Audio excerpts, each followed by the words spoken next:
Dirt roads to rock crawling, two-buck chuck to screaming eagle, moonshine to 50-year-old single malt.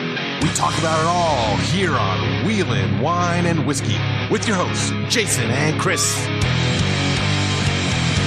Welcome to the Wheelin' Wine and Whiskey podcast, episode 167, here in Studio L with my good buddy Chris. Hey, how you doing? You missed out on a hell of a trip, I got to tell you here. Yeah, no, it sounds, just the stuff I saw on social media, Instagram, I mean, a little bit was trickling through because obviously there's no cellular service in Rubicon Springs. Zero. But I guess some people were early exits either on Saturday or Sunday morning, and some stuff did pop up on the IG. I saw somebody on the Rubicon Trail IG page showing the cornhole tournament. So it looked like all sorts of great activities were going on while you were at the Springs this weekend. The Springs was hopping, man. It was really cool to see. My first Jeepers Jamboree is what we're talking about here. This was the 70th anniversary. Well, that's your first one ever? The first one I've ever been to. Been on the trail, for 30 plus years. Seen the Springs empty, without the jamboree going on and all the infrastructure, right. The big barbecue pits, and, every year they just kind of add something, and the city grows, because, there's the Jeepers Jamboree, there's Jeep Jamboree, they do a side-by-side event now, so there's different events that go through there throughout this July time frame, early August, and this next weekend coming up is Jeep Jamboree.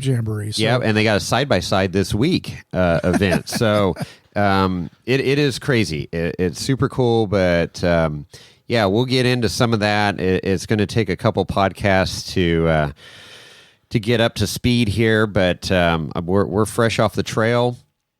And sitting down recording with you so we can get our podcast out this week. So I was able to interview a few people there at camp. Yeah, you did great. Rubicon Springs. So, yeah, you weren't there. Lorenzo wasn't there. I had to just, make this happen. Yeah. As I do. So, there you go. Well, you're just giving till it hurts, man. You do all the background, but I gave you some pretty clean edits, so you should be okay there. Yeah, no, I'm looking forward to listening to this show and learning more about Jeepers Jamboree. I know it's a makes the trail super busy, and one of the things that was interesting while I've been home or at work is reading some of the comments about, is the trail open? From 10 p.m. to 6 a.m. or whatever. People are like, no, it's a county road. We can go whenever we want. And other people are like, you can go, but it ain't going to be fun, man. There's a parade permit. And so they, Friday, a group, or actually Thursday, a group comes in. Friday, a group comes in. And then Friday night, Saturday, everybody's back in camp. And there was roughly 1,300 participants and 300 volunteers. So there's 1,600 people to feed. I had the esteemed pleasure of being on the cook crew. You with don't know anything about cooking, do you? 70 plus people.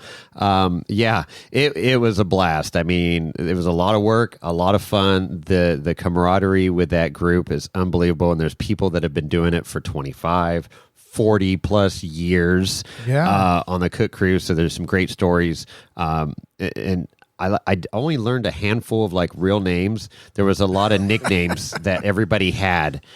What's your nickname? Well, I don't have one yet. You got to earn that. And it takes a couple years. Well, I didn't do anything, that I know of, anything stupid or anything to give me a nickname. Or if you do something for example, they have a bartender in Dan that's been there for a long time.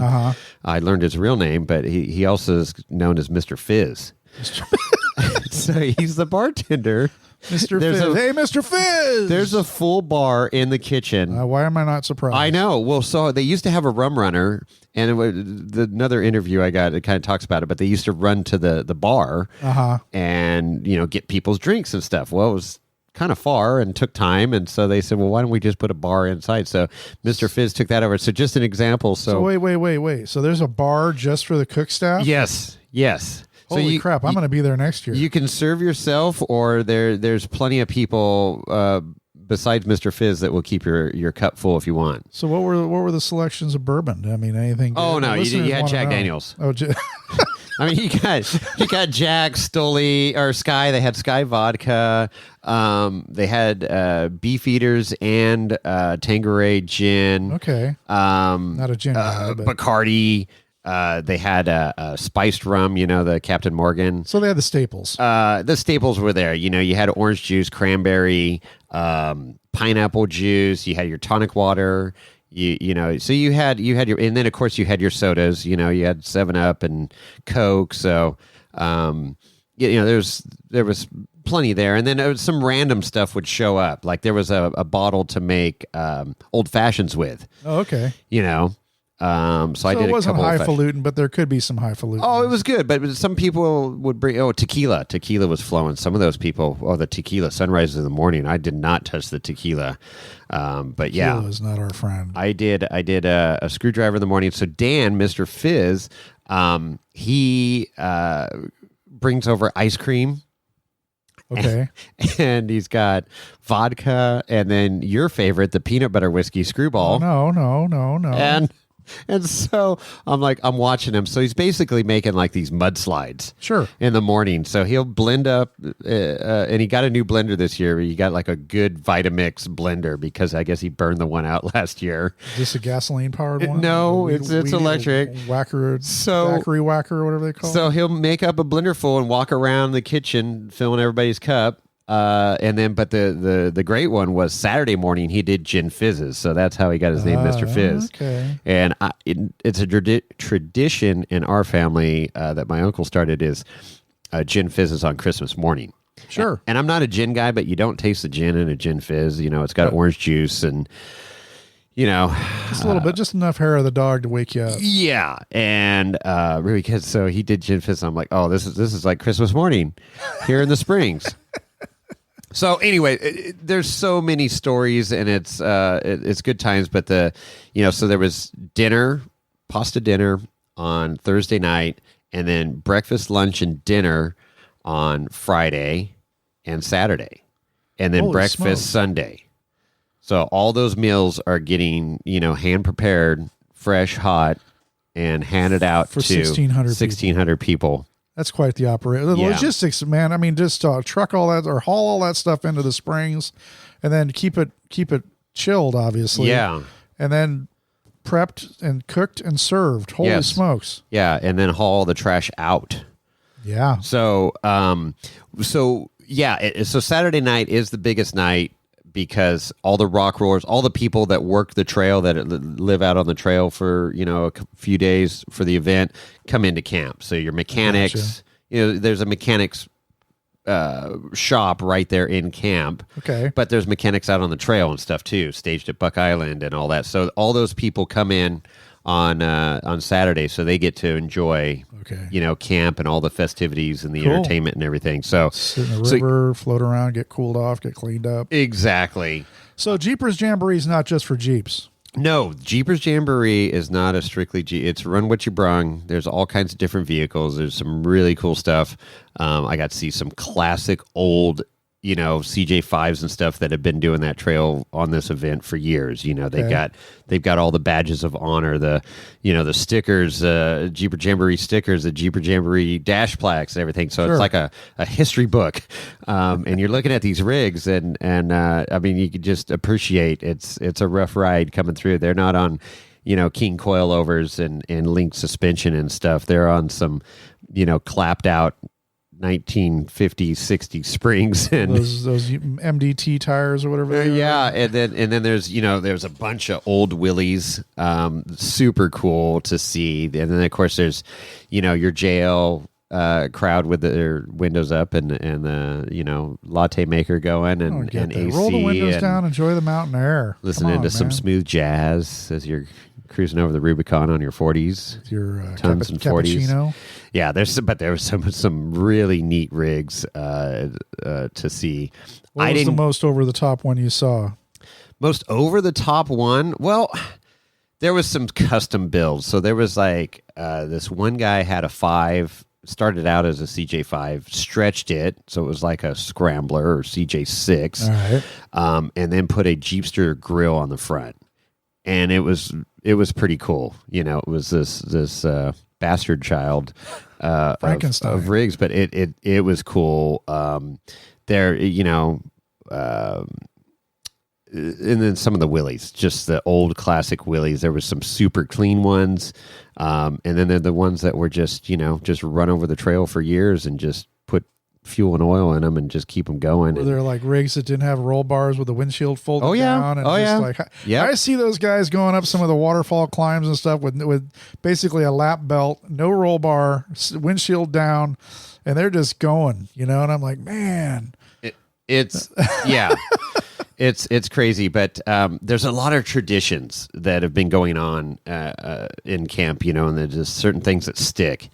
And so we got there. So I rode in with Clint in his 69 Bronco, badass Bronco, just like Tommy's, and super comfortable, had plenty of room for all our gear. I had the Gazelle tent in the back and stuff. I'm like, are we going to have room? He goes, oh, I got a Bronco. So I'm like, sweet. And then Bob had his Willys and Patrick had his Willys. Okay. And so we got up there Wednesday to Patrick's house, drove up to, he lives in Cameron Park, drove up to Placerville to Bob Sweeney's place, shop, and picked up Jeep trailers, the Bantam Jeep trailers. Yeah. And then we loaded up with food, whatever, they load up in your trailer. There's a cold box there. There's a freezer box. And then they got all the dry goods, and then you got beer and supplies for the bar. Sure. And so all this stuff is just getting loaded up to the brim in these trailers. And then we went back to Patrick's house that night, and then at 4 a.m. Thursday morning, we headed up the hill. So you're driving the rig. You're not towing. You're towing trailers. But you're not. Your rigs aren't on trailers. No. And then the other thing is you got to think about all the participants, and there's no trailer parking. Right. We came in the Tahoe side, but right. Everybody else coming in the Loon side that are participants for the trail. But anyways, so we had breakfast at the Getaway in South Shore Tahoe right before the Y. Oh yeah, dude, that place is freaking money. Oh, it's great. Had a chorizo scramble thing. They had a chorizo Benedict too as a special that morning. I was like, I don't know if I could do chorizo and then go so good. sit in the rig for hours on end. No, it was good. So we topped off and then with fuel and then headed down to the Cadillac Hill into the Springs, and there was already people in camp that Sure. came out early, set things up. I mean, there's people that stay there literally like 2.5, 3 weeks Wow. that live there in the Springs for all these different events and everything. And so anyways, got in there and we get everything unloaded. Then the trailers get put off to the side. And then you start, as the event goes on, they start filling up with garbage bags. Sure. And then they throw chain link and ratchet straps over that so the animals don't get in there. Raccoons and bears. But we didn't have any animal instances that I know of. I wouldn't think with that many There's people in the so much Springs, noise. Yeah, they wouldn't be. So speaking of noise, thrilled. So we do dinner that night. It was, pasta, garlic bread, all this stuff. Good, wholesome dinner. So Friday morning. So, we all the food crew camps in what they call the VIP camp. It's behind the kitchen, by the river. Great place. But I mean, we are literally, it looks like a homeless encampment because every square footage is taken up with either a 4-wheel drive rig or a tent. Okay. I mean, everybody was just on top, but it was cool. It was a fun community, right, to be part of. So that morning at right around 6:13, 6:15, I looked at my phone. Wow, boom! And cannon went off, man. Oh boy! And I'm like, what the? I mean, it was not a gun. It was like an M80, freaking, stick of dynamite that went off, and it just echoes through the canyons there. And I'm like, I was awake, but I was like, what the fuck? What's going on? And everybody's like, well, time to get up, and I'm like, okay. And so, you walk into camp and you get your coffee, and we're getting our assignments for the morning. And I go, what the fuck was that? This is my first. Oh, they're like, oh, your first time. I'm like, yeah. Oh, that's the Rubicon rooster. Jesus Christ. And on that note, they will randomly set off in the center of the lawn at the springs.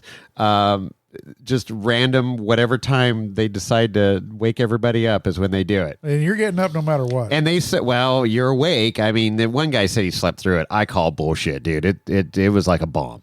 And so I'm like, okay, so then, I'm like, okay, well, let's see what happens, the next morning here, Saturday morning. And everybody was saying how late it was. 6:15 was like way too late for this thing. So I'm waiting, and 5 a.m. Wow, boom! Echoes throughout the canyon. Wow. So 5 a.m. wake up call. And I guarantee people at Spider Lake heard it. Oh, fuck. I'm thinking I heard it here. I was wondering what that was. It's called the Rubicon Rooster. It's freaking great. So the traditions like that. Another tradition was pastrami sandwiches or Reubens for lunch on Saturday. Oh, I love a Reuben. So yeah, there was burgers and the steak nights. Another tradition. So it's just super cool to see the stuff, the tradition at the bar with the ladies. Tracing out, the shape of their, boobies. Boobies. I like boobies. So it's really cool. So this is the Jeep Jamboree is a family event. That's 6 years and older, and they have kid stuff, and it's great. But this is 16 and older, and nothing got out of control, but it definitely was an adult party. Yeah, no, from one of those short videos you showed me, it definitely yeah, the is. entertainment. So there's so many stories, but I'll just hit a couple highlights here, and then we're going to get into this interview that one of the many interviews I did here. So the Plakes were there again, so Glenn and Kimberly. Oh, good. So it was super cool. I caught them out the corner of my eye when we were doing dinner. And then, so after dinner, I was sitting there talking to some people, and then they were at the table next to me. So they came over and said hi, and so we talked several times throughout the weekend. Super cool. And he drove 1946 Willys in. Wow, that was part of the family. So last year he drove a 44 Willys, and it had some issues and stuff, but he drove the stalker through, right? Okay. Well, from those stories that he posted, some family members that he hasn't heard from in a while says, hey, we still got Uncle So-and-so's Jeep in the back here if you want to take that through the Rubicon next year. Okay. So that's what he did. So he brought it, got it all fixed up. It ran great. He had a little carburetor issue, he said, but he had it fixed by Friday morning, Saturday, I don't know. It's all blurred to me, but he came to me the next morning. He goes, we got it fixed, and drove it down into camp. So I got some pictures of that. And then Dave Cole was walking around. Dave Cole, right on. So I'm like, is that Dave? So that was cool to see him. Edwin Abb, Arturo Tires, 4400 driver, was there. John Goodby was there with NorCal Rock Racing. Danny Grimes from Grandpa's Garage, sure, in Moab, Utah. So it was good to see him because I haven't been to Moab in 7 years, something like that, and got to hang out and talk with Danny. And he's got stories. It's just he's a cool guy, and retired mechanic from the LA area. Bought a place in Moab, loves to four wheel, set up a shop, and you can go there for free and work on your junk. Right. And he doesn't do any of the wrenching, but he'll answer questions or point you in the right direction to get stuff fixed. And he's got a very, very well equipped shop there in Moab. So that's always cool.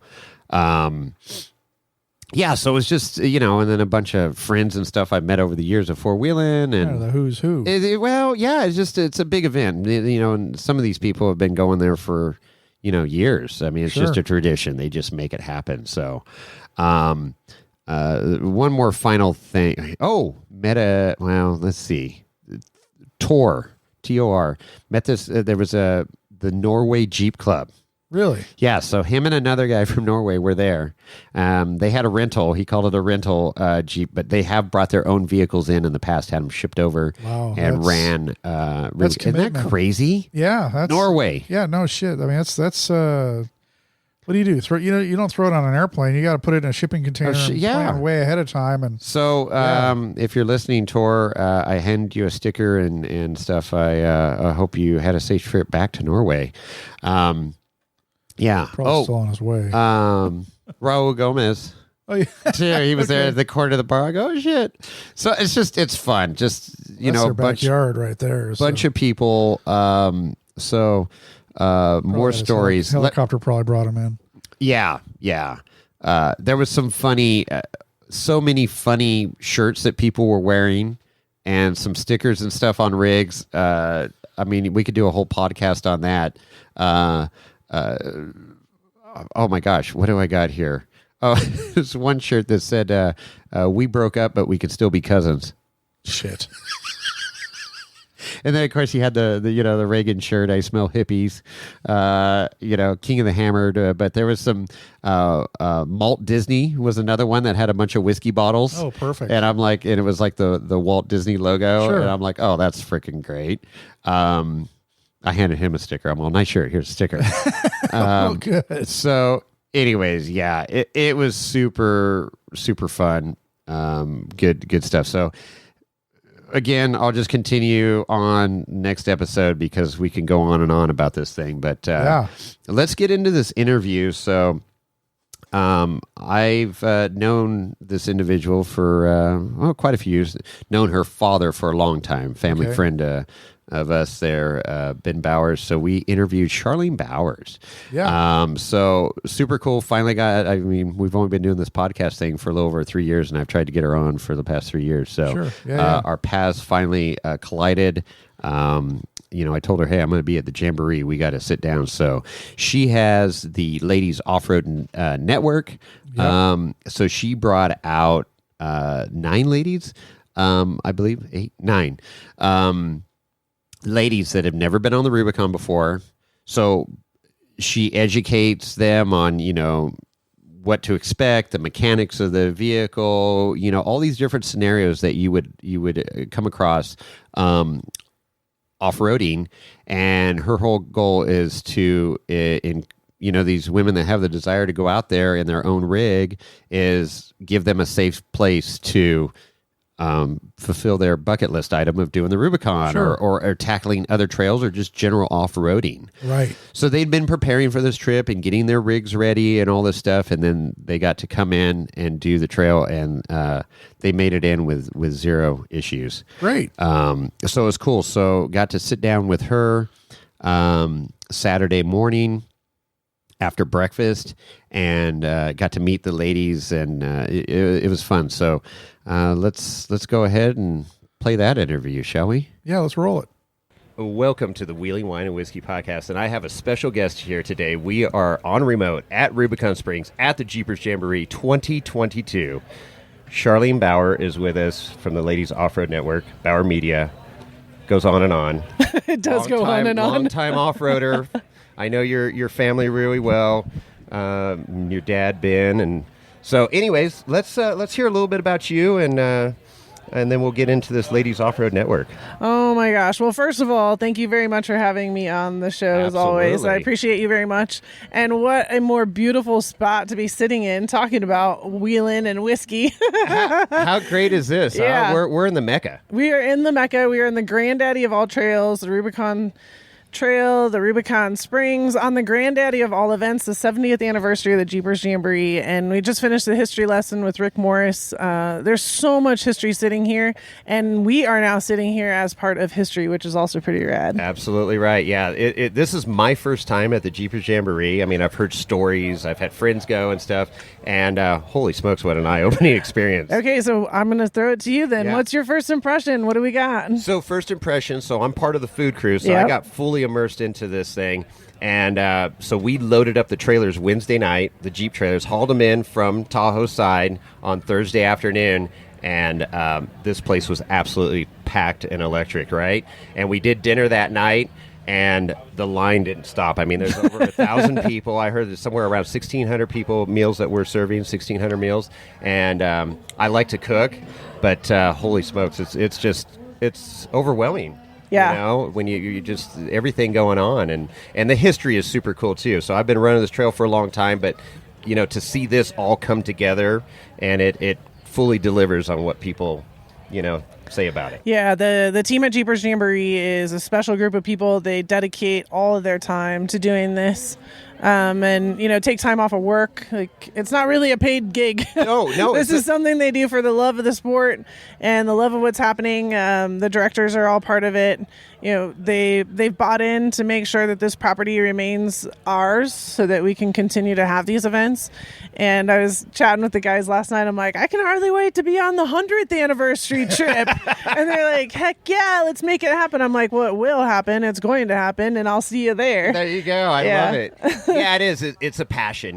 People are very passionate about this hobby and sport. And then, you have an event like this that has the history, and it's the characters in that kitchen are unbelievable. The stories that are going around, the camaraderie, and and the whiskey, and the whiskey, and the wine. Well, the whiskey. It was there's a full bar in the kitchen, and then you got Dan in there serving drinks in the morning to you when you first get in, and it makes it nice. Yeah, best way to cook. That's right. That's right. Awesome. So let's get into the Ladies Network here. So how did that get all started? And well, that's an interesting story. So I started working in the off-road industry 28 years ago. My very first job was changing dirt bike tires in a motorcycle shop. So I went in and said, I want to work here. And they're like, okay. And so, as vetting process, the very first thing that you have to do is go change tires in the back, sure, right, to see. And I went back there to change a tire. And they're like, she's going to come out and quit. And instead I came out like, oh my God, that's so cool. You have a machine. My dad makes me do it on the grass in the front yard with a bucket. Right. Yeah. They're like, dang it, we're not going to get rid of her. It probably took about 5 years after that when they finally told me that I was the first girl they had ever hired at that motorcycle shop. And so we were changing the trends and making things happen. I was in the power sports world and upper retail management of motorcycle shops for about 10 years. It was at the beginning of the side-by-side scene when in the magazine business. We did Sand Addiction and side-by-side action magazines. And then 2008 happened and it crashed. Everything crashed. So what a better time than to start your own business in why a not? recession? I mean, that's always the smartest thing to do. So I did that. And that's when Bower Motorsports Media started. Did PR and marketing for racers, companies, and events. That's why I'm super lucky and blessed to know so many racers, so many different companies, and of course be at the core to very many of those events between the racers here, etc. And so then the story goes, about 6 years ago, I am burnt out. I'm like done. And when you have a regular job, you just decide, well, I'm going to go get a new job, right? Sure. It's time to switch companies. It's time to do something else. Well, that's cool till you own your company. And you're like, how do you quit yourself? So I really had to do some inner thought processing of what did I want to do and can I work a 9-to-5 job? I'm not sure that's like one of the things that I can handle. And so I just realized through that whole process that I'm the luckiest person alive to be able to do what I do every single day, go to these events, meet the people, do the work. But I wasn't taking time for myself to enjoy the moments that we were there. Okay. So I was traveling all over the country doing everything, but I was hauling in super fast and hauling out as soon as the event was done or, as soon as things were done. So I started to change my travel plans and add an extra day and, have an extra hour, stay up and have a drink and have a chat Enjoy with somebody and start to get to know people better and not just have my head in a laptop with the computer going. So in the mix of that, I chose to shut my business down and I was shutting it down, but I had a whole year to do that because I had a bunch of contracts that were out. And I'm not that person. I'm not going to leave anybody hanging.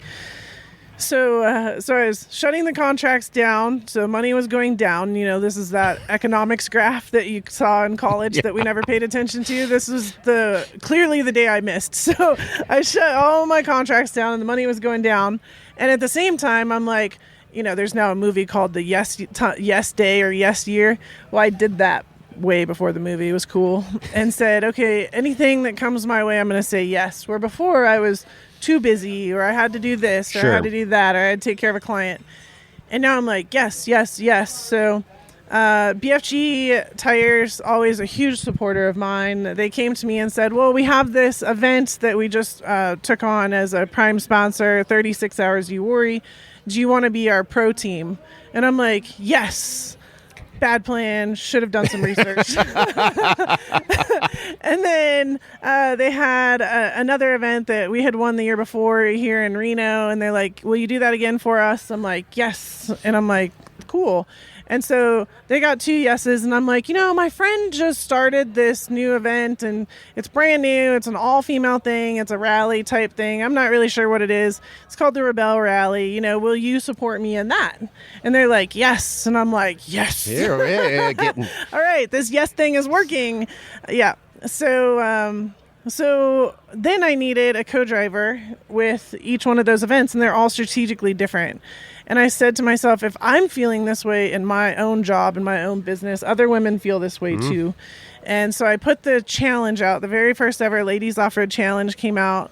And we put it together in 2 weeks. I called BFG. I'm like, do you mind if I do like this challenge contest for my co-driver? They're like, anything you want, just do it. It'll be fine. So we launched it Easter Jeep Safari. And we had 2 weeks for girls to enter, and it was you had to fill out like this huge essay and these pictures. Like, it was hard to enter is what I'm trying to say, because I didn't want slackers. Sure. Like, I don't want slackers in my co-driver's seat. Right. We got to get this done, right? And so 91 women from around the country entered to be my co-driver in less than 2 weeks. Wow.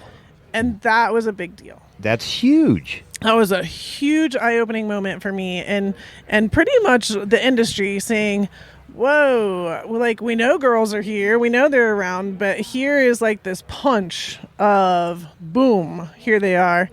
Absolutely.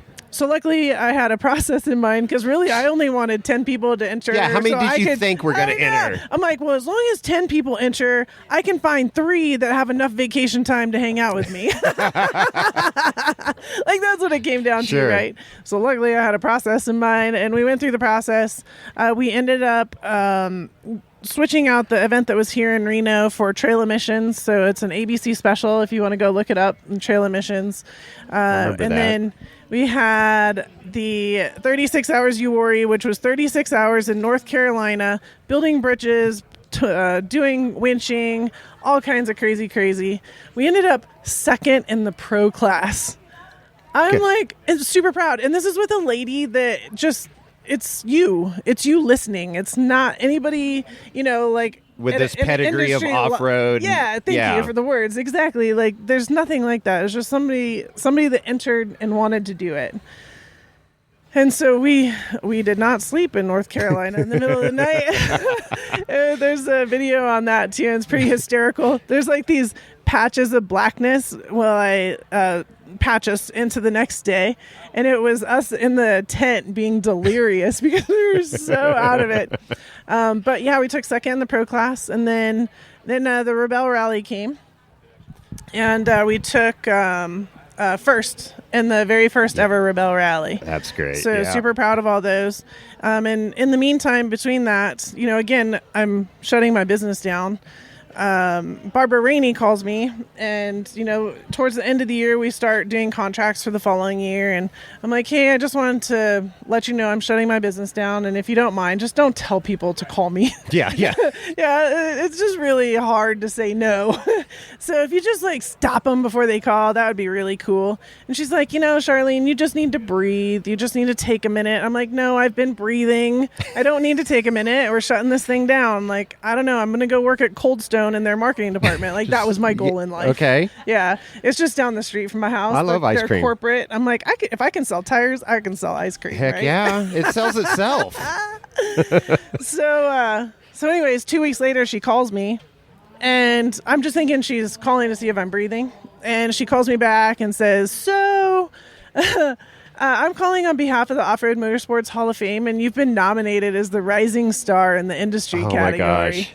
And I'm like, are you kidding me right now? Did you know this 2 weeks ago? She's like, I did. I'm like, okay.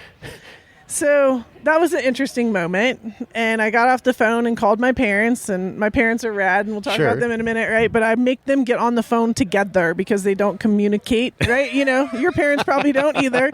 So I make them get on the phone at the same time. And I'm like, you want the good news or the bad news? And of course my mom, the good news. And I'm like, okay. So we talk about the nomination and everybody's excited, which it is. I mean, holy cow, right? Huge. Like, this is rad. Because that is your peers. Exactly. Putting you in that position. And that's also your peers that will vote for you to do that, right? And so then my dad's like, well, what's the bad news? I'm like, I can't quit. What am I going to do? Take my resignation letter to the podium and say, hey, thanks for believing in me, but peace out. See ya. I'm out. Bye-bye. Yeah. And I'm like, oh my gosh. Okay, fine. So my dad on that phone call said, well, this girl thing is really something. And if you're probably the only one that can do it. Mm-hmm. I'm like, I don't know. I think this is a false positive. I don't know. And so for the next year, I committed to 1 year. Okay. And I did a ton of market research because I would sit down with corporations and they want to know, well, how do we sell to women? Like, what's their thing? And I'm like, I don't know. Let's figure that out. And so I did. And I spent a ton of time doing market research, AKA we went on some rad trips. These girls all thought that they were going on rad trips with me. No, I locked the doors and they had to talk to me for like 8 hours, right? So they were my market research friends. And we built Ladies Offroad Network to what it is today, which is constantly changing. It has not been the same thing practically month to month, but for sure not year to year in what it is doing. However, the core is exactly what it is. And what women want is education. They want to know what's happening. They want to learn. They want to, they're not like guys like, I'm just going to jump in my Jeep and figure it out on the way, right? Yeah. We don't have that personality type. Right. So they want to learn. So education is core. And then adventure, like women want to go out and have rad adventures, do cool things, be places, see things. But the key word is safely. Mm-hmm. So they want education in a safe environment. They want adventure in a safe environment.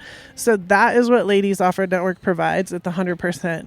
Any program that you see that I put on, that is the goal. It's education in a safe environment, or like here we have 8 rad ladies that just drove in with their co-drivers that were the team of teams. And they're all here on this rad adventure in, quote, a safe environment. Yep. Like we provided that for them with the VIP opportunity as well. So that's incredible. That's like the short, long version of how Ladies Offroad Network started. But it's kind of an interesting story in the bigger picture. Sure. And that was, how many years ago was the that inception, 1 year was... The so 1 that year? 1 year plan was 6 years ago. Oh, 6 years ago. Yeah. Okay. Yeah. So, I always goof around. I'm like, during 2020, it was an interesting moment, right? As everything shut down, the insecurities of everybody and everything in every business was probably at the height. Mm-hmm. And a lot of people shut their businesses down, and I do not disrespect them for that at all. I ran the numbers, I ran the spreadsheets. I'm like, you know what? This would be a perfect time to shut this baby down if I wanted to, because it's an easy out, right? Right. And so I ran it all. And the spreadsheet's always in the red. It never comes out in the positive. But I looked at the bigger picture and said, if there was ever a time where we need community and we need, as women, to stand together, and we need adventure and we need education, we need some kind of focus, this is it. And so I made a huge stance and I said, we are not shutting down. Instead, we are creating lifetime memberships. And so now we have ladies that are invested into our group of friends for a lifetime. And it's kind of my running joke. Like, I tried to leave the industry, right, and I couldn't. Like, it pulled me back in. The industry wouldn't let you leave. Yeah, and so I said, regardless, y'all are stuck with me for a lifetime. It's not going to look like this in another couple years, but as long as you have the flexibility to ride the wave with me, like, we're going to have a blast. Well, it happened organically, right? And then that's four-wheeling too. You're constantly adjusting, your rig, adjusting for the trail conditions. I mean, this trail, as you've known, you've done it, several times. a little bit of rain changes the entire trail, rocks move. The line that the Jeep went on or four-wheel drive in front of you may not be the right line anymore. So you're constantly making those adjustments. So you're no stranger to all that. Exactly. And I say that a lot of times too, like, all right, everybody, we're coming up on a waterfall. What do we want to do here? Yeah. Are we bumping running or are we not? So what? Yeah. Share a story that sticks out with you of taking a group of ladies out off-roading, and you can't. Obviously, there's no way to account for everything. You try and prepare the best you can, but what was one of those major detours or something maybe that stood out that ended up being a really cool thing? Knock on wood, between the ladies' preparation and their OCD, ADD, ACHD, all these things, right? Oh my gosh. I love them to death. And, we're all A-type personalities. Mm-hmm. Let's just make sure we're all very clear about this. So with all of that, the preparation from them is pretty much been on point, and I'm really proud to say that we rarely have any dramatic issues. We play medical emergencies every once in a while. I have some fake blood in my Jeep, and so I'll come out and fall and cut my leg and cover it up with my hand where there's not really a cut, and make them come and save me, quote unquote, because we really push wilderness first aid. We do a big push with that and getting people certified. So there's a lot of fun along those lines, but just being out and watching them and the panic faces coming into an obstacle, and I'm like, no, you totally got this. Just follow my line, follow the spot, follow us through. And the smiles and the giggling at the end, and maybe a little bit of cussing at me in the middle.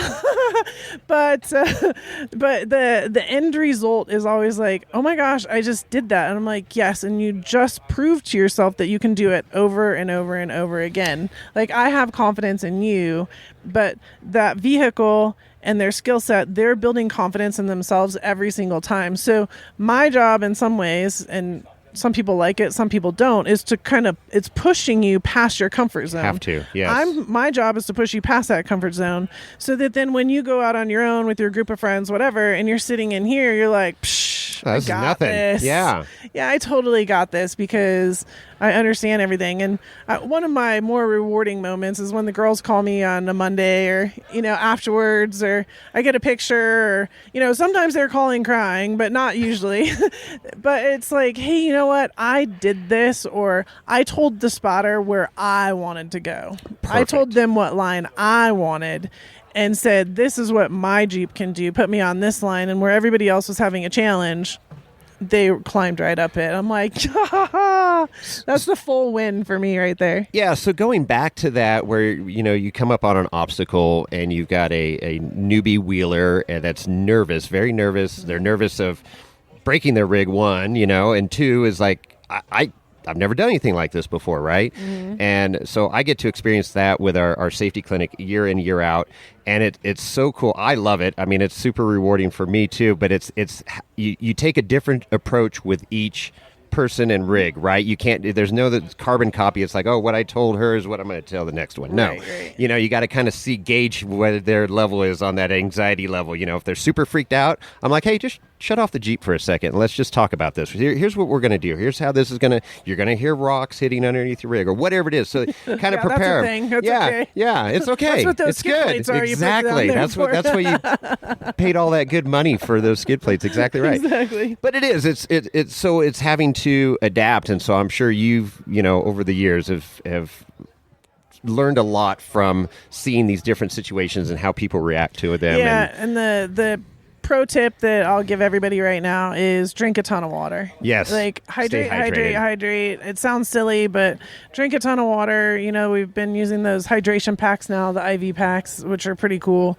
Because that's what helps your brain function, period, is water. And then I feed these girls more than they could ever eat. I think Bob and I were like, I don't know, we were kind of warring up a little bit the other day about who feeds better at events. I All right, good. Yeah, it was pretty funny. But, just having the simple sugars for this trip here in the Rubicon, I gave everybody 2 packages of Skittles. Oh, there you go. Skittles, it's fast sugar, right? You take a little handful, and it's pretty immediate fast sugar moment. So if you're on that up, down, especially on a long trail like this, and you're starting to get into that rut, then that simple sugar of a Skittle situation can bring you right back into where you need to be. So it sounds silly, like, oh, I'll just prep work with my vehicle and everything else. I'm like, yeah, but where's your prep work on yourself? Like, making sure that you're hydrated, make sure that you're eating, and making sure that you keep your sugar level to where you can concentrate and be there. 100%, especially up here. The air is dry. You're at altitude. Yeah. I mean, yeah, and people overlook it all the time. And I've seen so many people that are, starting to fade on the trail. And it's like, here, drink this water, drink this Gatorade, something to get yourself back. Yeah, because you're turning that wheel and pressing that throttle and stuff. You got to be, and there's a lot of decision making going on in a we're not racers, we're not doing this super fast, but there's a lot of wheel movement and maneuvering of the vehicle in a short distance, a short space, right? Yeah. Super technical. So new lady signs up for this event. I mean, kind of walk us through. Is it do you do one day events? Are they all weekend trips, or you got variety throughout the year? Life is all about change and variety. There you go. So the one thing that we have that's consistent is our convention. And even that, I just threw out the window and made it way better. Bigger, better, badasser is our 2022 statement. And I had no idea what that was going to be until we started we have a home base in Moab, Utah that we're working on. So our convention just got moved from Arizona in August, which that started because of COVID. And, I knew Arizona was a safe space for us to do something, continue to do something. And now we're moving it to Moab in October, which I am so excited about. I love Moab in October. It's my favorite time of year there. I already take groups there during that time. So to be able to have our convention there, where we were struggling a little bit with helping people understand, yes, you can learn a lot about off-roading in a hotel. Mm-hmm. You truly can. Like, I can teach so much in that environment. But now being able to hit a trail for half a day, I think that's going to help everybody understand, oh, well, okay, and we can do this also. So that's going to change that up. Online, I'm online every single Tuesday for a lesson. So anybody can jump on. It's free to jump on. Okay. You don't even have to be a member or nothing. And you can listen to the 15-minute lesson and or ask any question that you have. It's that you don't know what you don't know moment. Fair? Yeah. And so we do that. And then we have our Live at 5, which just gives everybody a rundown on what's happening throughout the time. And then from there, it's just kind of like, okay, this year we ended up having 3 VIP events. I took ladies to King of the Hammers, to Easter Jeep, and here. So we had VIP opportunities. Last year during COVID time, I turned my entire backyard into an event space because, well, there were no events, right? Yeah. So I guess I can say it now. I invited ladies over and we internal marketed quite a bit, and we had 5-day skills camps where I'm like, hey, come camp in my backyard and let's have a great time, and we'll go wheeling during the week. And so we did that. We did a bunch of 5-day skills camps, but the Moab scene is going to change a little bit to where people come to Moab at different times of year, or they come with their own groups. And so I have a BLM permit in order to take groups out. Okay. And so they can reach out to me and hire me for a day or up to 3 days and take their group out, all education based. I'm not a tour guide. Sure, I'll tell you where the dinosaur tracks are. I know where they are, right? Like, I know where all the cool stuff is. But you're hiring me to go with you to teach you better skill sets. Like, that's my job. That's what I'm excellent at. That's what I want to give back to our community, is that skill set to where you can become a better wheeler by the time you leave. And so people can come in, they can come in and do one-on-one classes, or if they're coming with their group and they're going to be there for a week and they want me to join them for a couple days, they have that option. So I'm very excited about that change. It's a huge opportunity in the system and in the scene. And there's a lot of tour guides that are in Moab, but there's only a few of us from the International 4-Wheel Drive Trainers Association. We're certified trainers. that offer that opportunity and that level of knowledge base that you can go out and really learn some stuff in a short amount of time. Exactly. So you touched upon first aid that you teach, and you also do some basic mechanics. I don't teach that one. Okay. Well, you talk about it. I host it. Okay. I host it. Yeah, but so I mean, because when you're out on the trails here, cell phone usually doesn't work. If you're a ham radio operator, good on you. That helps out a lot. Yeah. That's really popular. But it's still an hour for a heli to come get you. Exactly. So it's like you're your own medical, your own police. The whole deal. It's a big deal. Mechanics. So do you go through some basic like tire changing and stuff that happens on the trail and all that good stuff, right? Yeah. So on the mechanic side of things, nobody is expected to be a mechanic, but it goes back to the thing I said from before. You don't know what you don't know, right? And I've always said, well, I don't necessarily know how to do that, but if I have the tools to do that, I guarantee you I could sweet talk somebody into helping me. We're going to find somebody, yes. Right? Like somebody knows how to do it, but they just may not have the tools. So if I have the tools, I know I can find somebody to help me do what I need to get done. Fair enough? Yes. Like that's what it's all about. Absolutely. So that's my strategy, and that's what I try and communicate. Yet at the same time, it's so much fun. At the end of our class that I do, I have like a 5-hour class that I travel around the country. And at the very last thing we do is we change a tire. And so the whole time I can see the anticipation, like, I can't change a 37-inch tire. Oh my gosh, right? And every single woman, it doesn't matter if they're 5'2" and 100 pounds, I'm like, you can do it. And I'm going to show you how. And sure enough, they get down on the ground. You get down and dirty with that big old BFG tire down there. And they take it off and they put it back on and they're like, I've had girls in tears because they're just so excited that they have the opportunity now to be able to do that and that confidence that goes behind it. So, yes, we teach that. Yes, through the mechanics of gear sets and gear changes, like I was saying in the convention, how we have the opportunity for teaching inside is we had Andrew from Let's Roll there one day, and he is the Yukon master installer, and their group is who teaches all the Yukon people. And so they brought their stuff into the hotel, and the girls got to play with gears and slipping them in and out. And they're like, the locker goes there. Like, where does the locker go? That's one of the funnest conversations I have is, okay, everybody, so where's the locker? And I bet right now there's half of the people are like, I know right where it is, and half are like, I don't know. Yeah, right? And it's in the little carrier, right, in between the gears and the pumpkin and your axle.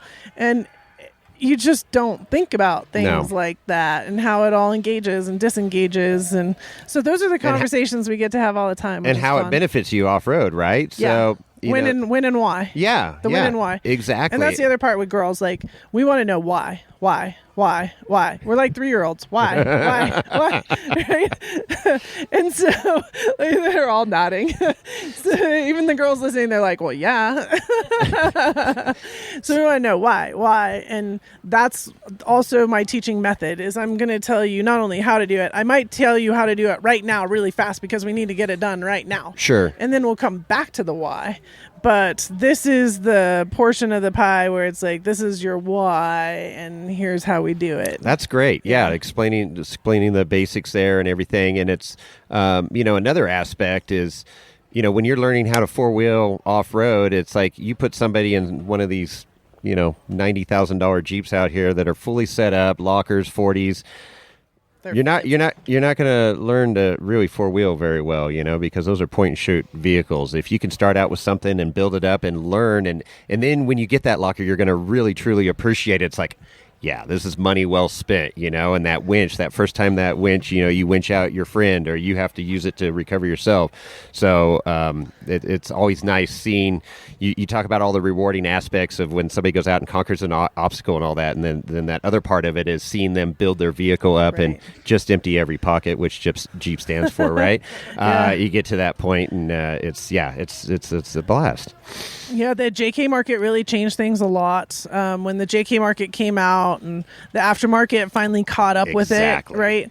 All of a sudden, there's bling here and bling there, and 40-inch tires here, and all this stuff, and then these people would go and buy these vehicles because they're awesome. Yeah. They're rad. They were totally built, and so they would go and buy these vehicles, but not know how to drive them. Mm-hmm. And so we would look from the outside, looking in, we were guilty, judging a book by its cover. And so we would look at these vehicles and we're like, oh my God, this thing is totally built. So I'm good. Driver knows what they're doing. They clearly built a great ride.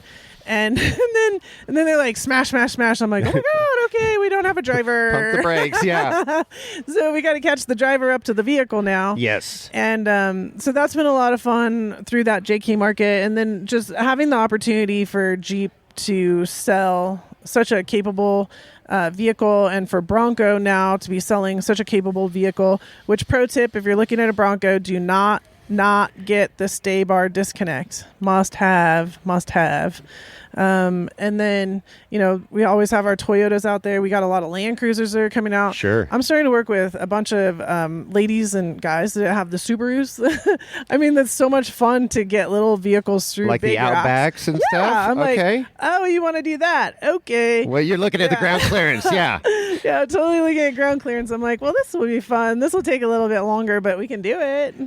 So it's just fun to watch that also and see how people have been able to get into it. The overlanding community, they, and even our mountain bikers and our hikers, they're all taking their vehicles to remote locations. And that's a big deal for me from the Tread Lightly perspective. I'm on the board of directors for Tread Lightly, and just making sure that people understand that you may not consider yourself an off-roader, but you are the second that you put your tires on the dirt. 100%. And just to be respectful of that trail and that the process in which you are out there. And then do your research and do your homework so you don't get stuck somewhere. The map system, we were going mountain bike riding, and Google Maps took us on a literal trail to get to our start point. And I delegated. I delegated and gave somebody else the opportunity to get us to the head of the mountain bike trail, right? And so when he told me where we were going, I'm like, oh, okay, I kind of have an idea. Easy, go to the camping area and then go down the road. And all of a sudden we're on this dirt road. And I'm like, what's happening here? And then next thing I know, we come around a corner and there's a Yukon with its step smashed in, we're trying to get that taken care of and get him off the trail and oh boy, turn a bunch of people around, which is Google's fault. Yeah. But we kept going because, well, that's what we do. And here I am in my flip-flops and kind of upset because we didn't check out with anybody, and now we're in 4 low with our mountain bikes on the rack in the back. Right. It did make for great pictures.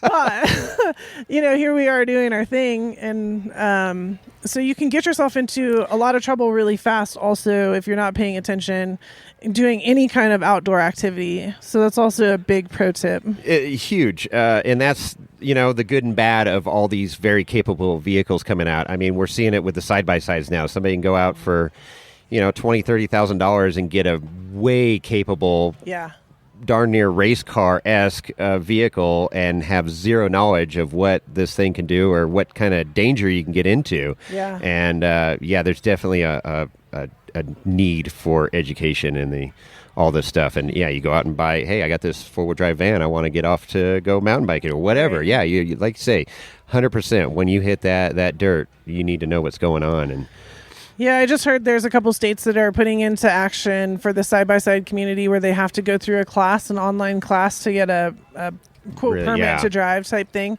And I'm sorry, but I support that 100%. I do too. And, it doesn't matter if you are a seasoned wheeler or if you are a brand new one. It truly doesn't matter to me. If you're a seasoned wheeler, then take the 5 minutes and do the class and be respectful to the entire industry. And if you are a new one, take the class and learn what we're about and what's happening and what your responsibility is out on the trail. it is a big deal. So I think every state should adopt this. But I'm really proud of the couple that are coming in right now and putting the program Can you together. name those states? No. Okay. So, yeah, with you, that's fine. That was privy information, but I know it's coming. That's and good. I just want everybody to know I think it's a great plan, and everybody needs to have that attitude. This is a good plan, especially if you're in the off-road industry. Because, we're catching a lot of heat for the people that are new, and it's not fair to the new people because how did they learn? Yeah. Right? So yeah, unless they find somebody like myself and Sure. fold into us or fold into a club that's willing to take on the newbie process, it's hard. It's hard to learn all that. So. Yeah, there's a lot to learn as well. So that's cool. So talk about Tread Lightly real quick because, you've been on that board for how long now? But you've been involved for a long time. Yeah, I've been involved for a long we've time. all, that was ingrained early on in four-wheeling. I mean, as long as I can remember, I always knew about Tread Lightly. That program has been around for a long time. Yeah. But so we just talked about some of the challenges that you're facing with the side-by-sides and stuff as a Tread Lightly. So what... Just give me a little Tread Lightly sure. info, if you would. So Tread Lightly is a very important program, and it is our communication group for all of us off-roaders that are out there trying to get information out about being responsible. So travel responsibly, respect the rights of others, educate yourself, avoid sensitive areas, and do your part is what the TREAD stands for. The TREAD. And so it's really important that we do all of those things. But the communication is a part of that, and that's what the group does. But the group also has been putting on a bunch of stewardship projects. So like we did 4 or 5 in Moab during Easter Jeep Safari Week that people could participate in. You yourself, all your listeners that are there, please jump onto the website. There's going to be 50 projects done this year thanks to Quadratech coming in on top of it and providing some assistance on budget. So there'll be 50, one in every state is the goal. Okay. Yeah, so there'll be many more than 50 because we've already done 5 in Utah. Fair. But that is all part of it. And these stewardship projects can be as simple as putting signs up, to as simple as we re-stickered the Kokopelli Trail with the arrows. Okay. So that people knew that they were going in the right direction. And to stay on the trail. Yeah. Yeah. And to more difficult as we built a fence that went up around and protected some petroglyphs. So the fence was there where you could still see them, but not where you're up and damaging them so that you can be there for the long run. Great. So there's a lot of different options, a lot of different opportunities for people to get involved in that, but that's a great one. And then I also encourage from the land use perspective, get involved with your local land use group. So whether that's your state organization or, say we Friends of Oceano right now, we've been doing this huge Pismo Beach fight. So if you are in that zone, you've ever been to Pismo Beach, you want Pismo Beach to stay open, become a part of that group, because then that way your voice is also being heard within that element, and those groups are the ones that are able to lobby. So those are the ones that are fighting, quote, the government. They have the lawyers, they have the lobbyists, they are the people that are helping us keep the land open from that end. So Tread Lightly is the preventative maintenance, right? The preventative one that's saying, hey, here's the education, here's the knowledge base, here's us showing the good faith of the off-roaders and what we do and the greatness that we do. And then your local groups or your national groups, they're the one that are saying, okay, we're boots on the ground, we're fighting hard here, we need to keep these trails open.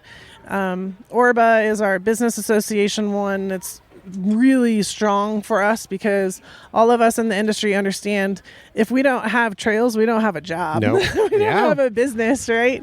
So, and we respect that. So we work really hard from our business end also to support that. That's great. Yeah. So the Off-Road Business Association there. Yeah, we could just keep going on with all this different stuff. Let's get that. There's a lot going on. Well, there's a lot. I mean, you've been part of it. You've been you immerse yourself in the off-road industry, whether you like it or not, I guess. So let's talk about the trip into. So much easier just to sell ice cream, though. Yeah, I know, right? But it's not as fun.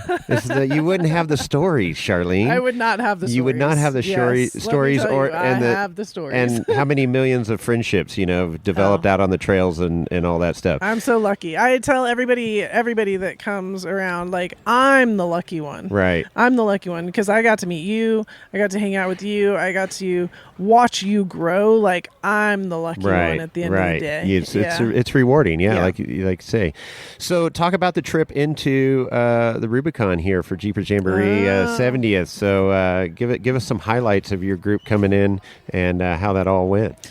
So very excited. We had 8 vehicles come through. These ladies are on the Ladies Offroad Network VIP tour of the Rubicon Trail. Okay. And thanks to Bob and the whole group at Jeepers Jamboree for having us as part of this. Like this, I said, Bob, Jeepers Jamboree is the only way to make this work. And the 70th, like, how cool would that be? And I really appreciate them for helping us make it happen. But the drive in and the way in was, I'm like mama bear happy right now. Okay. I'm not gonna lie, I've been saying it and I mean it to such a huge respect. These ladies have been taking like the last six months to a year or more, working on their vehicles, building their vehicles up, understanding their vehicles, and then also coming and doing driver training and doing different things with me in order to get on that trail on Thursday and have the confidence that we got this. Sure. Right? We got this. So the investment time that they put in showed off at 100%. It was as we had no issues on the way through the Rubicon Trail. And that is rad. Well, that speaks volumes, right? I mean, because huge volumes. Even seasoned wheelers have, mechanical issues. You try and fix everything you can and prevent it before getting here. But to do that, that's hats off. There's also driver inflicted mechanical issues. 100%. There's no doubt about it. Sure.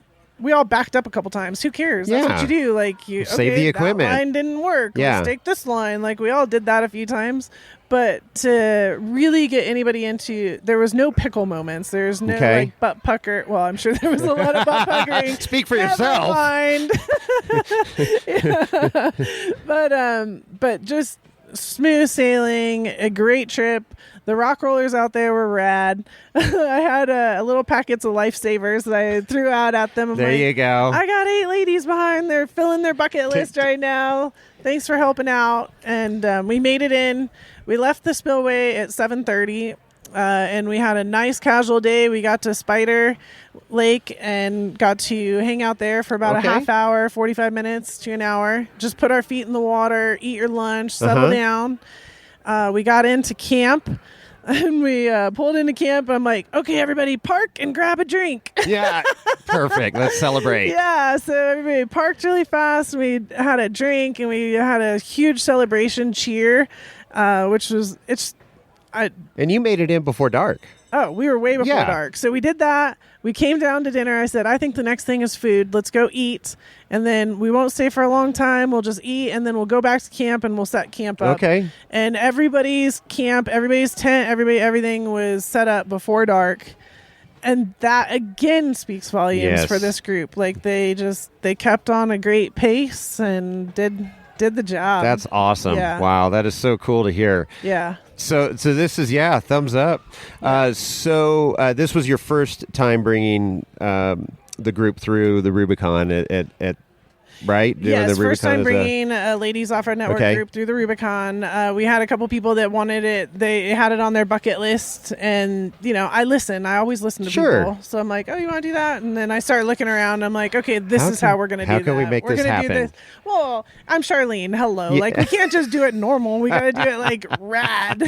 Right? Like, we got to take it to the next level. We're not just going to bebop through the Rubicon Trail. No, we're going to come on the 70th anniversary of Jeepers Jamboree. Like, we got to make it rad somehow. It's definitely rad. Yeah. What a great experience. Yeah. So you keep setting this bar so high, Charlene. You got to be careful, No, that's good. You keep striving for perfection there, and the evolution of this whole deal, right? I mean, this has probably already gone way beyond wherever your wildest dreams thought it would go, right? I mean, have no idea. Yeah, we had no idea what we were doing. Yeah. There you go. Yeah, but we have online education coming up. All the lessons we've been recording them, so they'll be online. So there's going to be a database here real fast. And guys are welcome to it. It'll actually not be under the Ladies Offroad Network brand. It'll be under a different brand name. Okay. So that will be fun, and guys need just as much education as women do. But they don't listen, you know that. Yeah. I do. Okay. But I just didn't know how to deliver it. Right. Because of exactly kind of that challenge. Yeah. So my plan is I'm gonna Oh, here we go. Oh, here we go. Okay. Out, right? Wait, Are let me take a sip. This? Yeah, go ahead. Take a sip of that whiskey. Okay. Mm-hmm. Yep. So the plan right. is of course I'm going to put it online, and it's going to be online education. So now, guys, girls, whomever, can take the education in the comfort of their own office. Okay. And then walk out like, boom, look what I know. See, I think like it's it. going to work. I like it. Yeah. And then as you guys want to come to Moab, then you just structure that time, and we structure it on the calendar. And then now is when you get your hands-on portion of it and put it into put it to practice. Put it to work. Yeah. Yeah. Okay. But there's so much you can learn in the comfort of your own home, and it's just a matter of learning it the right way. That's all I ask. Yeah. Yeah. Yeah, for sure. Yeah. There's so much. I mean, it's, as long as I've been involved with the off-road industry and everything, I mean, I'm always learning something, and I help teach that class, but I never profess that I know everything just because I've been doing it for years, because the vehicle's changing, it's learning, and we have, these new vehicles come out, and it's like, hey, tell me how the center differential works, and I'm pretty good mechanically inclined. I'm like, I honestly don't know, but I know somebody that I can ask, and learn more about this, because I want to learn too. So it's a cool process. And weekends like this, everybody thinks that we're on vacation here too. Yeah. The industry, right? We're not. Like we had a meeting yesterday. There's a bunch of us all sat down, and when that dumb idea comes to fruition, y'all just keep your pants on for that one, because it's going to be pretty crazy. But I'm also asking, what's next, or what's going on, or the new products are coming out, and we're all chit-chatting in the background. So there's a lot of work going on, dynamics. So I was just talking to John with Anti-Rock. Okay. And he was telling me how they were working with some new component pieces and trying to upgrade them even more, so there's always innovation in these guys' brains, and that's what I love about the Rubicon Trail too, is because they're out here testing what they are working on. So as you see us here in the industry, there's a lot more happening in the background, which is also fun. Yeah. Yeah. Well, yeah, I've been on the trail numerous times where you see Jeep out here, the executives and, the engineering team testing their product and seeing. And that's why Jeep has excelled, is because they've listened to their audience and have created the vehicles that they have today, which is great. And Bronco obviously is the most recent example of that. But so the Bronco, I had the benefit of spending a week with it in Colorado at the Bronco Fest there. And very capable vehicle. I totally pulled a Charlene, and I was the first one there every morning because I wanted the one with all the bells and whistles, right? And I kept jumping in it because I needed to prove it over and over and over again, and I needed to understand all the buttons, and I needed to understand how I was going to teach this, and I needed to understand what was happening. Luckily, Brad Lovell was there, and a couple of the other people that have been on the project forever and ever and ever, and I'm like, okay, so how is this day bar working, and how are these gears working, and how is this working? And so they got down and dirty with me on the technical side. And again, back to, we want to know the why, right? And so as you understand the why, got it. And that way is the pro tip. If you get a Bronco, is to get that stay bar disconnect. It's incredible. And I feel so many of the people that are out there selling Broncos and the Ford dealerships, they just don't understand. No. And so they're not helping the customer be successful, especially if you want to take it off-road. Right. And there's nothing aftermarket yet, but I keep talking to the aftermarkets that are in that line of work. I'm like, so how are you going to overcome the Bronco thing with all these people that didn't get the stay bar disconnects? So we're going to see a huge new growth in our aftermarket with that category also. It's going to be fun to watch. Very cool. Very cool. So your dad joined us here a few minutes ago. Let's talk about your upbringing in the off-road industry and your family a little bit. Oh, gosh, we got to talk about Dad. Maybe. I don't know. He's not even listening. Yeah, so he, my dad was a ISDT gold medalist racer back in the early 70s. He just never Two wheels. Yeah. 2 wheels. For our audience that doesn't know. Yeah, exactly. Yeah. Bull that's going back. Yeah. Yep. And with Malcolm Smith and the whole gang on that edge. And so that's where he came in. And then they were in Austria 2 months before I was born, where he got his last gold medal. And then they came back and I was born, and Pismo was their stomping grounds. And so they were going to Pismo all the time in a white van and dirt bikes, right? Yeah. Back in the day in the mid 70s. So I'm not sure who called it. I'm going to probably say my mom. She's like, enough is enough. We need something more here. So Dad ended up getting out of dirt bikes and bought his first flat fender race Jeep. Okay. That was a race Jeep out there at Pismo. And so that Jeep then got him into the four-wheel drive market. But as the Jeeps built, the flat fender group friends that he was with continued to build, came out in the Jeepers Jamboree. Well, you can't take a race motor through the Jeepers Jamboree. Right. So they ended up buying these motors out of the junkyard and just being able to like drop a motor in for the Rubicon and then put the fast motor back in for Pismo. Right. It's a continual thing. It's still happening. But so that's part of the background. My brother and I grew up in the backseat of a flat fender then, essentially, between here on the Rubicon, Fordyce, Moab. We're very lucky that my parents took us all these places. You know, as a kid, you don't realize how lucky you are, right? Like, let's be really honest about it. As an adult, you're like, oh, dang. And then you take your kids and you're like, they don't even understand. No. And how much work's involved and everything, right? I'm like, oh, boy.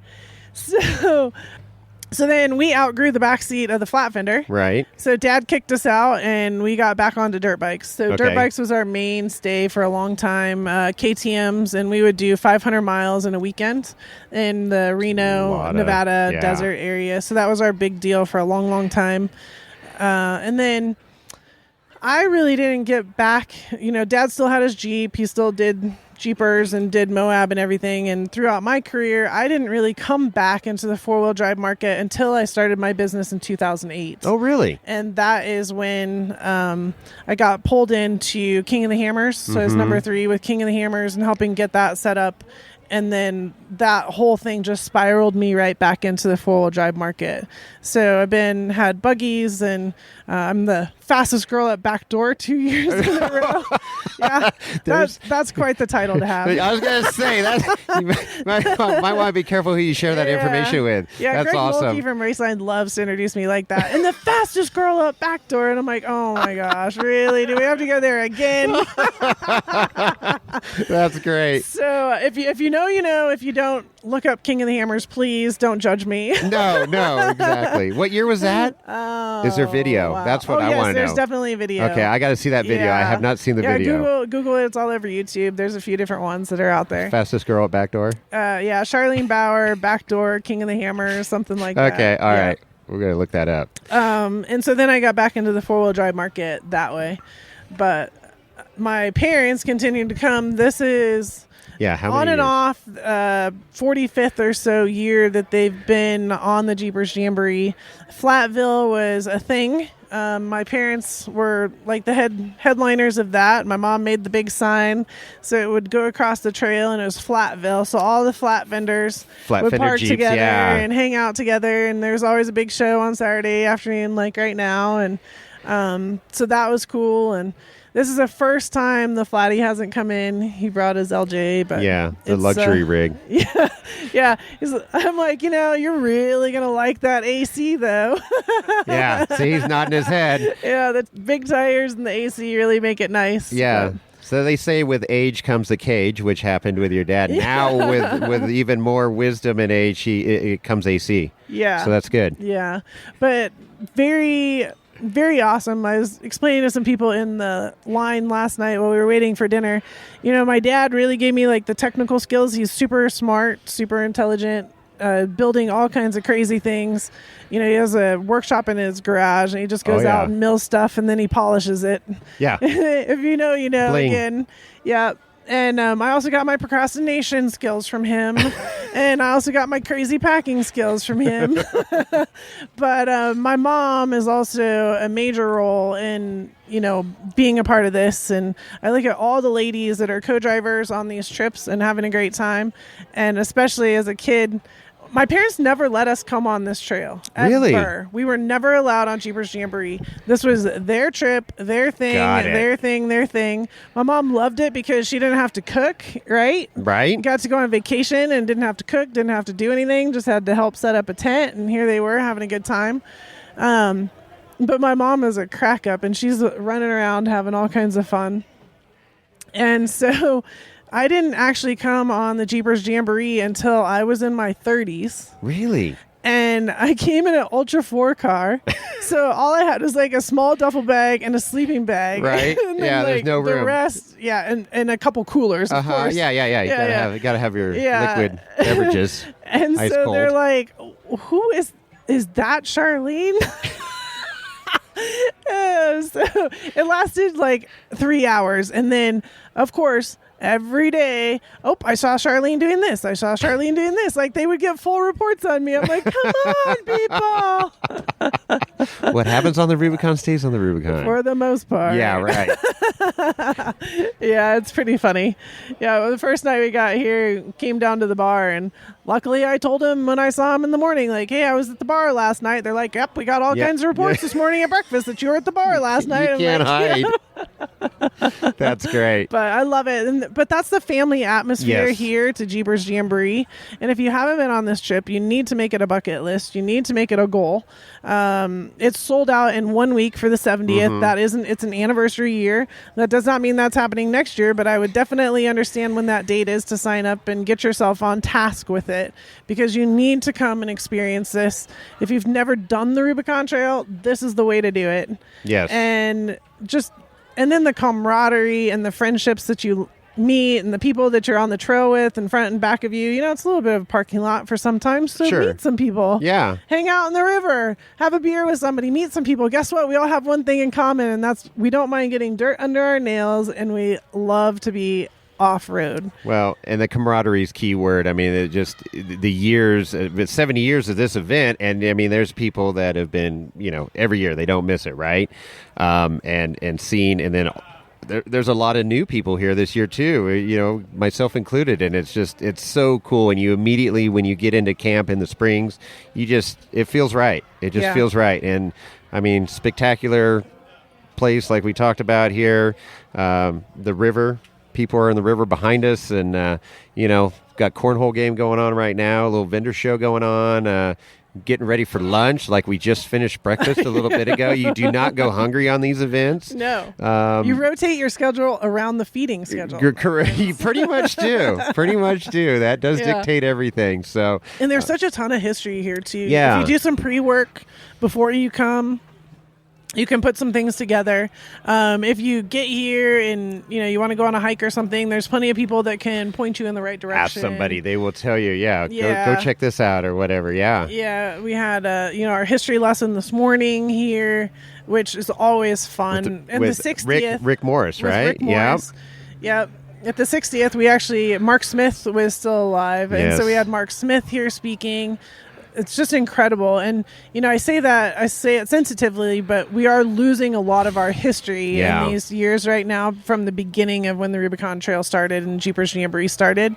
So the more and more that we can get from these guys, and now it's coming down to our generation. Yeah. My parents have been coming forever, and they're 80. So I'm glad that they're making the anniversary years, but carrying on from there. Sure. Yeah. And Chris Collard, he recorded that whole deal with Rick this morning, so that's great to just have that documented because and he wrote a book. Rick did, so that was cool. He was signing those this morning, but you come into these areas and you start hearing I mean, this trail especially. I mean, people that don't even off-road know the Rubicon or know that, Right. it's somewhere near Tahoe and, it's some crazy trail, and that people used to, go to the springs for healing properties and all that stuff, right? And drive their Apparently. cars in. Yeah. They're two-wheel drive cars. Well, you can't even get near it now, so two-wheel drive. And I knew this, and it hasn't registered with me in so long, but the first person to ever drive on the Rubicon Trail, actually drive a vehicle, was a lady. It was? Really? Yeah. Is that what Rick talked about this morning? Yeah. Or- really? Yeah. And that's in his book? Yeah. Oh, I'd love to. Yeah, How I got cool it. is that? That's very cool. Yeah. What, I know. What was she taking driving? That one home. Now Don't you're know. putting me on the Oh, spot. I don't know. I didn't get to hear all the 1908 conversation. something, Yeah, something. something. Yeah. Okay, there you go. I'll memorize it for the next time we Well, chat. there you go. Okay, perfect. Yeah. Well, we kind of got to get back at get involved in some of this action here. I think, don't you? We got some whiskey to drink. Yeah. It's Saturday in the I Springs. still have a little bit of Jack Daniels left. Okay. Well, I know It's where Saturday night. I know where We've more been is. doing good. I know where more is. Oh no, I know. I stock up. Yeah. For that. Yeah, that's one thing you can't go low on here. So how do we get a hold of you, Charlene, and all these different projects that you got going on? What's all your Yeah, so your ladies, social media handles and your websites and all that good Sure. stuff? So Ladies Offroad Network is my main project right now. So that's ladiesoffroadnetwork.com. Okay. And then on Facebook and Instagram as Ladies Offroad Network. On Facebook, we do have we have a page, which is like the outside space. And then we have a group, and you must be a lady to be in the group portion, right? Because it's private. But there's a lot more interaction within that zone. If you become a lifetime member of Ladies Offroad Network, which is all I'm offering now as far as membership packages go, it's kind of a one and done. Welcome to our world. Yeah. Hang on, here we go, chaos. Then we use WhatsApp as our chat group. Okay. So then you become in a WhatsApp group, and there's a lot more engagement on that edge. From the Bower Media side and the education side, you can just look me up, Charlene Bower, on Facebook or Instagram. Follow that for now. Bower Media is kind of mellowed out a little bit, and our new one hasn't quite come up yet. So we're right on the cusp of that. Okay. And so we should be good. Then that's pretty much it. Like I like to play on social media. My main one is Facebook, though. Is it? Okay. I'm not the Instagrammer as much See, as I I'm am IG. the Facebooker. I'm not much Facebook, but I'm IG. Yeah. So. It's funny how everybody It does. has their thing. And they're owned by the same, Yeah, but all my conglomerate, right? videos are on Bower Media's YouTube Okay. channel. So every single thing funnels through Bower Media's YouTube channel, so you can go there as well. Okay. But Yeah. I'm going to look up that Backdoor video. yeah. Yeah. That's going to be good. That might be Yeah. the title of this episode, too. We'll figure this out. Yeah. No. Yeah, and you can hear there's a couple good ones, and you can actually hear Greg Mulkey from Raceline. Oh, do you? Announcing in the background. Oh, that's great. Yeah. Yeah, and Greg's pretty fun. here. Yes. Yeah. Yes, Greg is here. So, well, awesome, Charlene. This has been a long time coming. This won't be the one and only podcast. I'll warn you now. There's going to be follow-ups because Perfect, I know I appreciate you're. There's way more to cover than an hour of sitting down chatting with you, and I love to hear all the progress and. Congratulations on all your success in getting to this point, and it's really cool to see Thank you just you. take charge and have people now just Yeah. fully supporting it. And Well, it's nice to see the ladies doing their thing. Yes. I hate the word empowerment. I don't use Yeah. it. But I just love to see the ladies doing their thing and doing what they want and hitting their goals and making their bucket list happen. And any way that I can help provide the tools in order for somebody to be successful, guys or girls, it really doesn't matter to me. That's my job in the off-road industry, and that's how I've always seen it. I'm also part of SBN, the SEMA Business Women's Network, and right now we're doing a Bronco build through that, and that will be at its own booth at the West Hall, the new West Hall. okay, For SEMA this year, where again, women from the industry are working on building a vehicle that says, this is what we want the Bronco to look like, and this is how we like it to style out and everything. So it's been a really fun project with Ford on that as well. That's awesome. But yeah, so many things in the realm of categories that are going on. Lots of balls being thrown. I don't know how you sleep. I don't think or it's when juggling. you find time I to fully sleep. think they're being thrown at me, but It's all right. we do it. But we do it. You're catching them and you're There's running plenty with of them. whiskey. That's what. There you that's go. what There keeps you us go. going. Well, Yeah. that's awesome. So thanks again. Thank you. I appreciate enjoy the you. rest of your trip. Yeah. And we will be in touch. Yeah. All Let's right. Keep having fun. Let's See do you on it. the trail. See you on the trail. That's awesome. Well, what'd you think of that, Chris? Super awesome. So yeah, she I mean, we could do several podcasts with her, and we definitely need to do a couple more follow-ups here because Tread Lightly, she's on the Tread Lightly board for Correct. that it was a fairly new position within the past year. And Rebelle Rally, Right. she won that first year. I mean, all just so many accomplishments and being honored there in the Off-Road Hall of Fame. Just really cutting a path for women. Want to get involved with off-roading and everything. And she's Absolutely. just saying, "Hey, we can kick ass too." And she They can do it definitely just is. as well as we can. She's passing the guys up. Yep. So it's freaking awesome. It was fun to hear, and I learned a few things that I didn't know. Talking with her and what the future holds, and kind of where she's taken this Ladies Offroad Network. Awesome. Super cool. It was great catching up with her and meeting the group of ladies and seeing how excited they were to be in camp, after accomplishing. I mean, the Rubicon Trail's no joke, and people that have wheeled for years, it's like 3-4 years of experience before they even, think about doing the Rubicon. Unless you're just crazy like James and Rhonda and just, okay, that's going to be our first all trail. in, baby. Yeah. All in. So, super cool. We will definitely follow back up with her as she keeps moving forward down this journey. Cool. Because I learned a couple things that's real exciting for the future there for them. So yeah, so This is getting me all fired up now. Maybe I'm going to be on the Jamboree next well, year. you should. You need to be out there. Everybody asked where you were. They're like, Well, "Where's yeah. Chris? Are you solo podcaster now?" And I'm like, Yep. "Well, here I am." Well, I'm accumulating vacation time. Okay. It's piling on. So next year is, this is not unprecedented. I mean, the previous time I changed jobs, I missed pretty much every event in 2012 because I didn't have vacation time. Yeah. I didn't go to Meadow Lake at all in 2012. I missed it completely. Right. So I'm going to make it happen this year, but yeah, it's a stretch. Yeah. It's a good event. It was.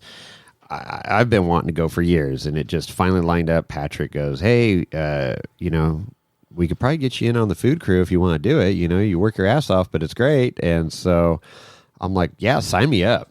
And I'm glad I did it. That was a great way to experience it. And I don't think I mentioned they have ice cream parlor there. Oh, you hate ice cream. I hate ice cream. So I go, okay.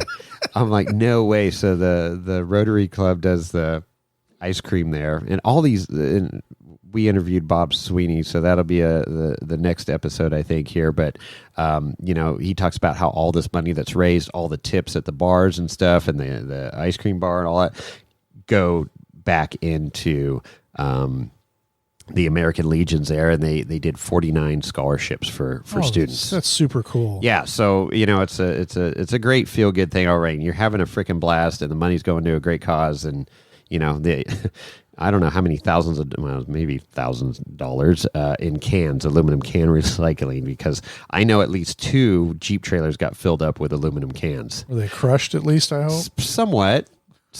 There was people jumping up and down on them.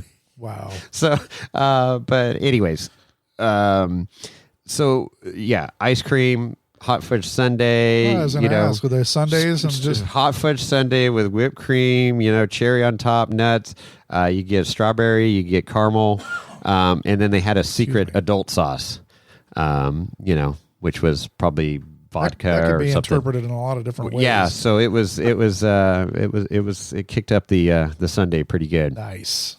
Um, So is there power in camp? They must have generators there. Well, that was kind of a sore subject. Uh-oh. So there's a generator, propane powered generator, and it cut off 10, 12 times a day. Oh, jeez. So, and it killed everything, right? It's powering the whole camp. Like the band and everything, the amplifiers. Yeah, I don't think it ever cut out while the band was going. Well, it did cut out. It so. did. Well, the band that was playing for dinner, it cut out on them a couple times. Okay. And they were great. The Rubber Bullet Band.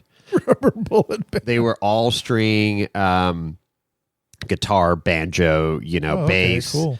And they did a lot of covers of some old country music, new country. Oh my God, they were really good. Cool. They sounded awesome, and they were playing right by our kitchen, so we got to hear them loud and clear. But yeah, so of course, there's lights in camp, and then there's the refrigerators, the freezers. Sure. Just goes on and on. You think about everything that's plugged in, that's out in the middle of nowhere. It would die. Something got hot and it would just shut off randomly at times. And one of the guys in the kitchen, Bart, well, he's kind of in charge of the generator too. So like he was in the middle of cooking breakfast, pancakes, one of the griddles. And he's like, all right, take over. I got to go get the generator fired back up. And he'd go running up the hill. Generator come back on, and everybody would cheer, and then he'd come back down to the kitchen. So I mean, it sounds like they maybe needed a hardware upgrade there. Well, something was going on, yeah, and I don't know. They need Ole up there, electrician, to see what's going on. But the water supply. They had a big filtration system for potable water. Yeah.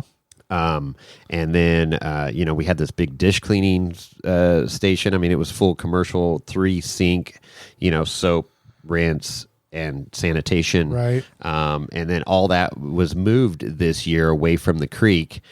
So they moved it back. I don't know, people that are familiar with it, it's kind of at the very end of the stand-up eating area. And they have a cage in there that they put all the dry goods, keep the critters out, and then they got the dish station behind that now, and then a prep station on the side of that with a couple ovens. Cool. So that all got built just recently here since May, and they've got the drain water from the kitchens going into a septic system and all that stuff now. Good. So it's all good. There's just many improvements every year, and yeah, I mean, when you got that quantity of food to crank out, it's intense. I mean, these pots that we were cooking in, were, damn near 3 foot in diameter and 3 foot tall. I mean, they were just, huge aluminum pots. A lot of people, a lot of food. Making pancake batter in these pots and a huge whisk and getting the ratio right of, we were using, I think we went through 3 cases of Budweiser beer, and the pancake mix and water. So Budweiser's in the beer cakes. Yeah. Wow. So So good. So that's the only thing Budweiser is good for, is making pancakes. right. But yeah, and oh my gosh, I mean, it was literally gallons of pancake batter that we were whipping up. You had quite the experience, and we could talk a lot more about it, but obviously the focus, and we have more episodes coming with more content from Jeepers Jamboree. Super cool. I'm inspired. I want to go next year. I'm going to try to make that happen. Sweet. Mark your calendar. November 1st is the opening date for registration. And it sells out. Sells out. And what's the typical? I mean, is it hundreds of dollars? Millions of dollars. Million. Well, I didn't win the billionaire lottery, so. Well, yeah. No, it's I think it's around $600 or something a head. Okay. For the 4-day. Cool. You get fed and you get entertained. You get fed and entertained. Yeah. And the bar, you pay for the bar? You pay for the bar. That's what I figured. Yeah, Cash drinks aren't bar. included. Sweet. But Okay. it's reasonable. So when was that? November what? November 1st. November 1st registration. 2022. Opens. Sweet. Will open, and then you can you get signed up for next year. Save your spot for 2023, the 71st. 71st. This is, wow. Keeps on trucking. Well, what else? That's I think that's enough for now. All Unless right. you want more. No, we could go on and on and on. But I this is give till it hurts, This will be a Chris. long episode as it is. All so right. A lot of information that is conveyed. So if Great you to wanna, catch up with Charlene. Yeah, super So cool. that was good. Hope you guys enjoyed that. Yeah, hit us up on the social webs. What do we got? IG. Yeah. Wheeling Wine and Whiskey on the IG. Right. And then, of course, our website, wheelingwinewhiskey.com. Right. Which is, you can find all of our past episodes there. And, of course, our links to merch. And if you want to support the show, you can go to irate4x4 from there. Right. Don't ever forget about that. irate4x4s.com is a super great place to get more information. I'm sure there's information about Jeepers Jamboree there, too. Become part of the Barrel Society. And so I brought my Old Elk gas can flask out. Oh, there you go. Charlene loved it. She goes, I want one. So I'm like, well, you can get one by doing the, signing up on the Barrel Society there. The Old Elk Club. That's right. So, yeah, super cool. If you want to email us, you can email Jason or Chris at wheelingwinewhiskey.com. And don't forget about our phone number. That is a direct connection to us where we can hear your voices. Love to hear your voices, and they get played back on the show. That number is 408-800-5169. 408-800-5169. Yeah, give us a call. It goes straight to voicemail. Lorenzo's too lazy to answer the phone. So we love it when you shock us. So yeah, bring it on. Yeah, there's some great voicemails coming in. As you know, we just did that contest for Gear Wrench Corey, the deck collection there. So that's right. Yeah, good stuff. Give us a call. It was great meeting people out there. Welcome to the podcast. If this is the first episode that you're listening to, and I got to meet you out there at Jeepers Jamboree. There's only 166 more to listen to. Yeah, get caught up. All right. Well, with that, Chris, we're out.